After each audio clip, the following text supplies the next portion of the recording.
I'm Chris Farrell, and this is On Watch. Happy Thursday to you. Sorry that we're joining you a couple of minutes later than normal. Our production staff here will be browbeaten with sarcasm and innuendo by the time we get done with today's presentation. But glad that you took time out to join us today. An important topic, one that we've heard a lot of from all of you communicating with us. Today we're going to talk about the Awan Brothers, their gang, and what they've been doing up on Capitol Hill.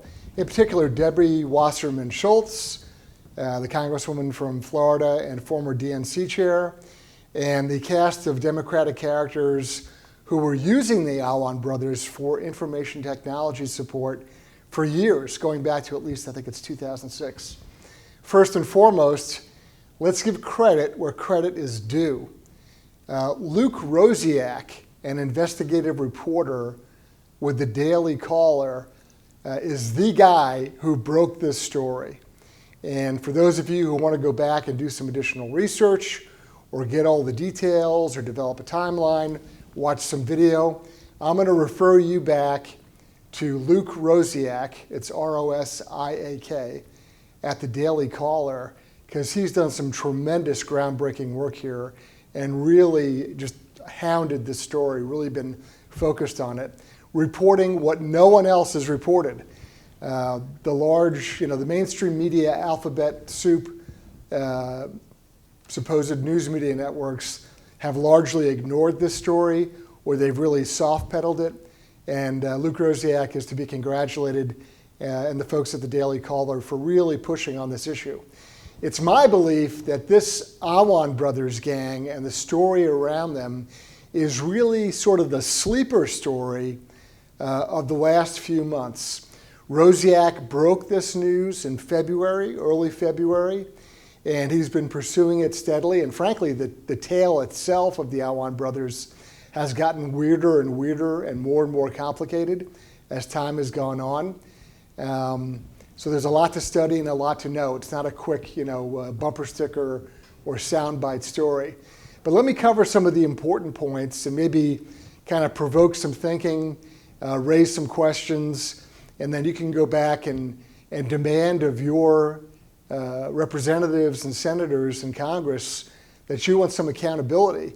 You want Debbie Wasserman Schultz, her staff and her colleagues to explain just exactly what was going on with Awan, his brothers, plural, two brothers, their wives, and even a friend. That's why I refer to it as a gang.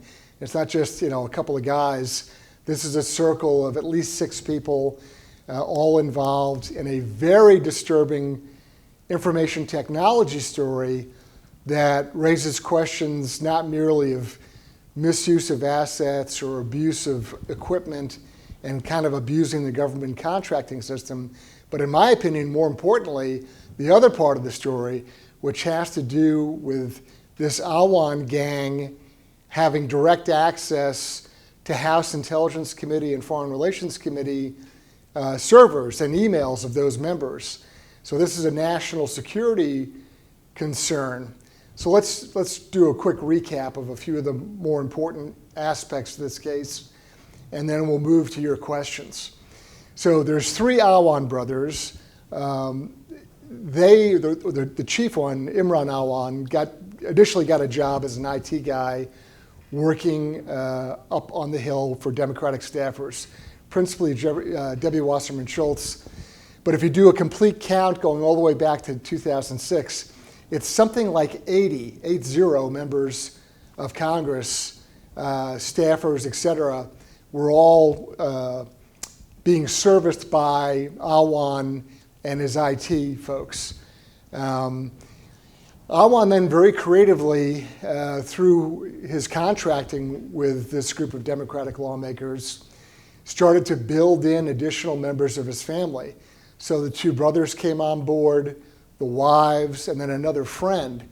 And so what started out as kind of a one-man IT shop grew into an organization where people were pulling down salaries that were really multiples of what the average Hill staffer gets paid. So if you're a low-ranking or even kind of mid-ranking, frankly, House staffer, you might be being paid $40,000, $50,000 max. The Awans are coming in at $160K apiece. And so you multiply that out across each of the persons involved and then stretch that out over a number of years. And there's estimates that they've pulled down between $4 and $6 million in these IT consulting fees. So that's a pretty nice chunk of money, obviously. And the cap on consultants and support staff is that they can never earn more than what an actual member of Congress earns. Member of Congress earns about $175K. So these folks are at $160K, earning virtually as much or nearly as much as members of Congress. So they embed themselves in the operation of the Democratic IT sort of machine. They are literally setting up email accounts, servicing the servers that they're all working off of. They have access, virtually unlimited access, to all those accounts and all those servers that those members of Congress would normally have access to. It is a disturbing vulnerability. And it's a vulnerability, frankly, that's so grave that Congressman Ron DeSantis, another Florida congressman, has asked now that a vulnerability or damage assessment be conducted to determine just what exactly was going on with this Awan gang and their access to all this important information. Some folks are very puzzled as to why these folks were kept on so long after this February incident. Why was the leader, Imran Awan, kept around until he was arrested just a few days ago out of Dulles Airport here in Washington? Debbie Wasserman Schultz kept him on as an advisor after all the other Democratic members had really cut loose members of the Awan gang. More disturbing is these same people used the credit union up on the Hill to transfer hundreds of thousands of dollars back to Pakistan. On top of that, back in March, I believe, the principal, Imran Awan's wife, fled the country. She flew back to Pakistan with, I believe, $12,400 in cash on her person, which is a violation of law. If you're going to move more than $10,000 in cash out of the country, there's a particular claim or notice form that you have to file. She had not done that. And law enforcement at Dulles Airport had detained her, questioned her on this, but for whatever reason elected to let her go. So let's just kind of recap. You have people with access to sensitive government information, members of the House, two different committees, the Intelligence Committee and the Foreign Affairs Committee. They're moving hundreds of thousands of dollars out of the country. There's reporting from Luke Rosiak that there was data being moved out of the House servers to another outside server. We don't know what that data was or how much, but something was going on. It certainly merits investigation. And so there's all these activities, people moving hundreds of thousands of dollars, and then people trying to flee the country, whether it's Awan's wife or he himself just this past Monday. So this is a nest, right? This is a real problem.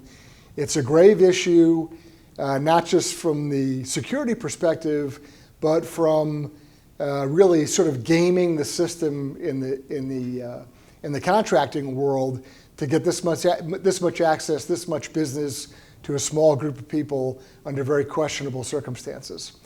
There's also an instance where a retired Marine officer married to a currently serving Navy officer was a tenant of Awan in one of his homes in Lorton, Virginia, which is about 40 minutes down the road from Washington, D.C., sort of a bedroom community where a lot of folks in government, either have homes or rent properties.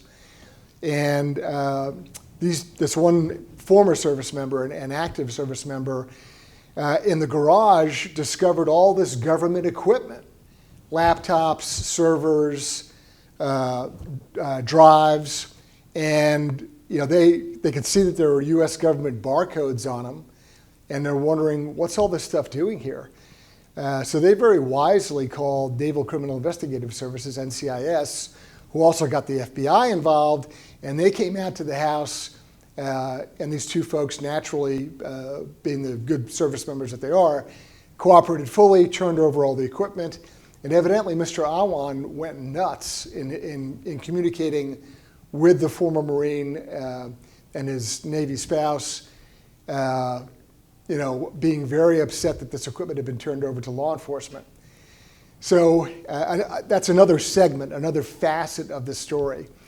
And then I'll mention one more piece of the story that I think is fascinating, and then we'll move to some questions on this topic and perhaps others. And that is, you can look this up on either C-SPAN, YouTube, or just Google it up. You can see Debbie Wasserman Schultz questioning the chief of the Capitol Hill Police Force in a committee meeting, and the chief is up there just giving the usual sort of update on Capitol Police activities, answering questions about what they do and how they do it, and budget questions, all the sort of normal routine updates that the chief would provide to an oversight committee who's responsible for watching what they do and funding them.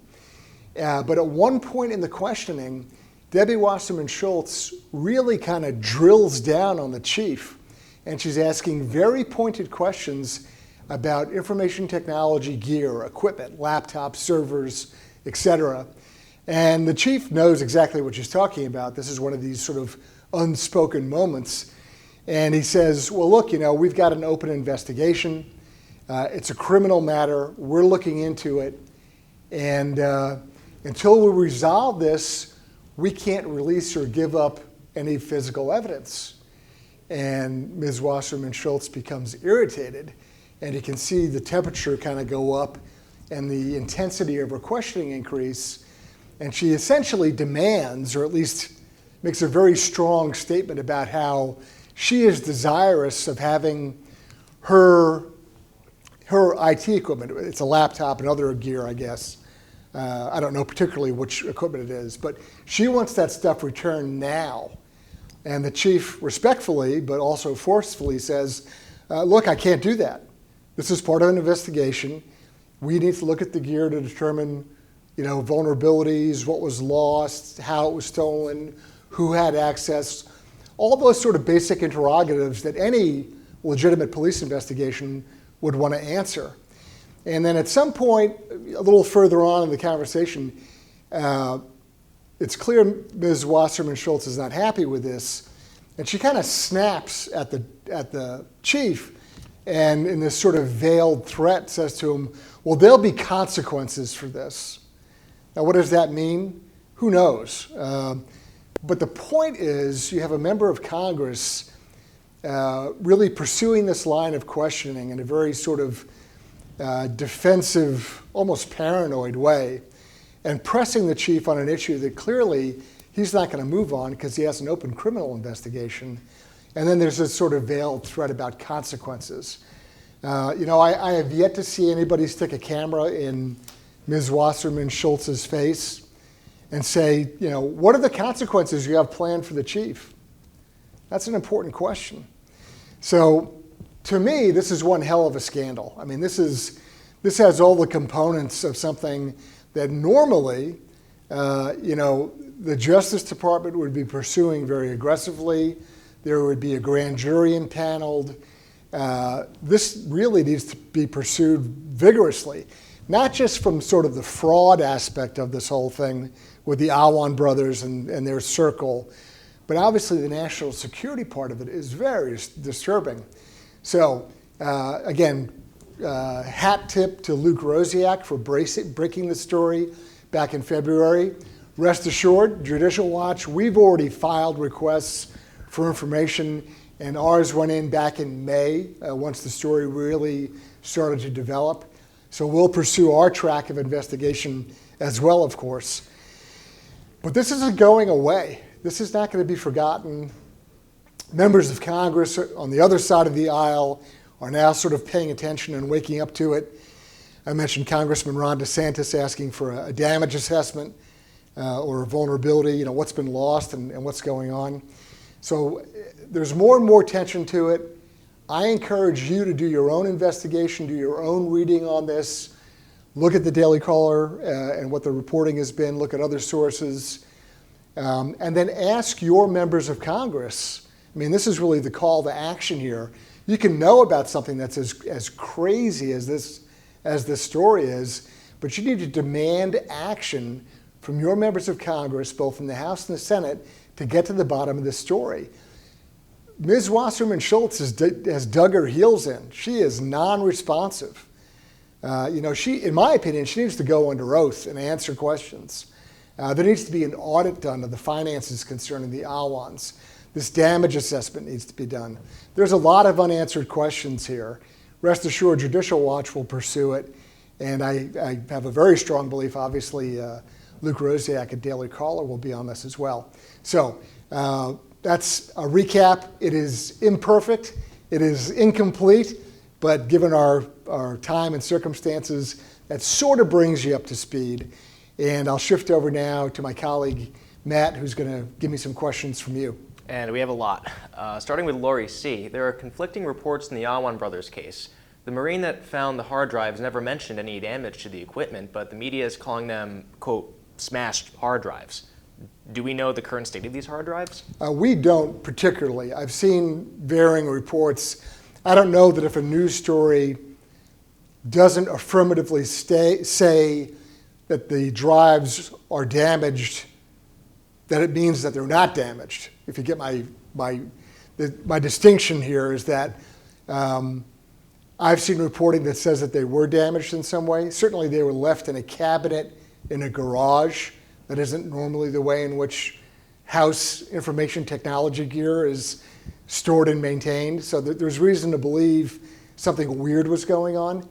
But I do know that forensically, both the FBI, NCIS, and any number of commercial vendors out there can recover information from drives that are damaged. So if there's an effort to damage this in some way to prevent it being looked at or read, I have high confidence that the right folks can get to it and see what was on there.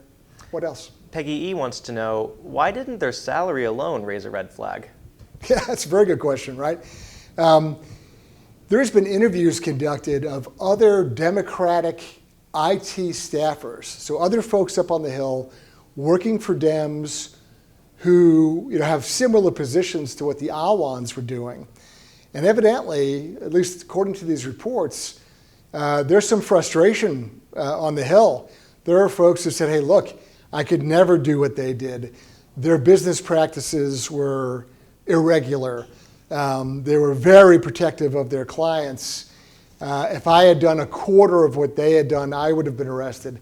There's a lot of great stuff from other interviews. Again, I'll point you back to Luke Rosiak, where they've done interviews not of Republican House staffers or Republican members of Congress, but other Dems, and what internal to their caucus, to their world, how things were handled. And it was a red flag. There was an enormous amount of money going to them. Some people have suggested that there was some sort of either, who knows, some sort of gray mail or blackmail or holding some information, I'm using quotes, hostage, not literally, but controlling or limiting access to things that would have put members of Congress in a very bad light. That's a speculative kind of hypothetical, but it's not unreasonable given the circumstances. What else? So Debbie Wasserman Schultz, it sounds like she did threaten the police chief. What else does "there will be consequences" mean? Yeah, great line. Yeah, I mean, I can assure you, if you go and look at that video clip where she says that, it is not said with, heartwarming love and endearment, right? She is clearly leveling, whether you want to call it a threat or a warning, or she's delivered a message to the chief that, he's on her, or yes, he is on her list, and there's no other way to interpret it. Now, what that means in sort of real consequences, I don't know. But it certainly doesn't look good. It doesn't sound good. You can view the video for yourself and make up your own mind. I have a question from .G. What's holding up any kind of investigation from looking into this? Yeah, there's one interesting aspect to this. It may be Debbie Wasserman Schultz. It may be others connected with this case. But it's been raised that the materials that would have been on any laptops or servers would be protected under the speech or debate clause. And so just a quick refresher in civics, if a member of the House goes down on the floor of the House or is conducting business even in their office, they enjoy a certain immunity, right? So somebody on the House, if you or I said something about a public figure or a private person that otherwise would be defamatory, if you either said something or wrote something, published something that was negative or defamatory, in other words, without proof, or if it was scandalous in some way, you or I would be sued. A member of the House or the Senate, if they're on the floor, can say anything, literally. They can say whatever they'd like, and they have absolute immunity from prosecution. And so that ability to use language that way obviously goes far and wide, right? And so the idea also traditionally has carried over to the congressperson's office space. For example, there was great upset when a particular congressman was accused of all sorts of corruption and crimes. They had raided his home. They had done a number of things to pursue him criminally because of his corruption. But the question came up, could the FBI go into his congressional office? And there was a tension there between the co-equal branches of government. Can the executive act upon the legislature? And so one of the arguments being made, or at least part of the foot dragging in this investigation, is that the IT gear, whether it's laptops, servers, whatever it is, that is in some way protected by the speech or debate clause, and that attorneys representing those members of Congress are negotiating with the Capitol Police and perhaps others, FBI would be an obvious other law enforcement agency, to negotiate access to the gear to see what's on there. Personally, I think it's kind of a stretch. To me, it looks like somebody trying to hide something, trying to hide some communications or contacts. Ms. Wasserman Schultz has already been embarrassed based on her emails back during the presidential campaign. You'll all remember that she was essentially thrown out or fired as DNC chair. Some very unpleasant, sort of scandalous stuff that was in her email that resulted in her removal. So, I mean, it isn't a huge leap of logic to imagine that there are other emails, there are other files, records, et cetera, on these pieces of IT gear that would be embarrassing or awkward if they were to be made public. What else? So Franklin L has a question. Why was Awan released, presumably on bail, correct? And if he was a known flight risk, since he was fleeing the country when he was arrested, could you shed some light on that? Yeah, I don't have a good answer for you. I wish I did. There are parts of this story that, because it is an ongoing law enforcement investigation, and because there's been growing interest, really, thank goodness, in the whole saga, law enforcement's not going to be very forthcoming. And so, there are certainly circumstances where if he's out on bail, a condition of that would be that he surrender his passport, right? So the particulars of the details of how that's being pursued, I'm not privy to. We're watching it like you are, and we'll certainly pursue every open angle. What else? We have some people asking about Jeff Sessions. how does he fit into this? Do you believe that he would be looking into the Awan Brothers and Debbie Wasserman Schultz? Yeah, I mean, if I were the Attorney General, I would certainly make sure that the FBI was examining this very closely, that the appropriate United States attorneys were looking at it. I would encourage a vigorous investigation. I don't know that the Attorney General needs to personally involve himself in this, but I think that he needs to let his staff know that this is an important and serious matter, and it requires attention. And I think if the Attorney General were to express himself that way, all the people in his chain of command within DOJ would get the message. What else do we have? We have one person, Sharon, sorry, not Sharon, Gina F. asking, so who has custody of these hard drives and all this evidence? Right, so right now it's my belief that there are two parties that have custody of this IT gear. One is the Capitol Police, and we know that because Debbie Wasserman Schultz was confronting the chief of the Capitol Police over that. And two would be the FBI. And so they may have sort of cooperative joint custody of it in the sense that they're both working on it as sort of a task force. I don't know. But we have public press reports indicating clearly Capitol Police has something. And just based upon the NCIS FBI visit out to the home in Lorton, we know that other gear was recovered there. Let's go for one or two more and we'll wrap up. I think we do have time for one more. Where's the media in all of this? This seems like a very important story that the American public should really know about. Yeah, I I always say whenever you want to check the outrage factor, just reverse the letters right behind the members, behind the politician.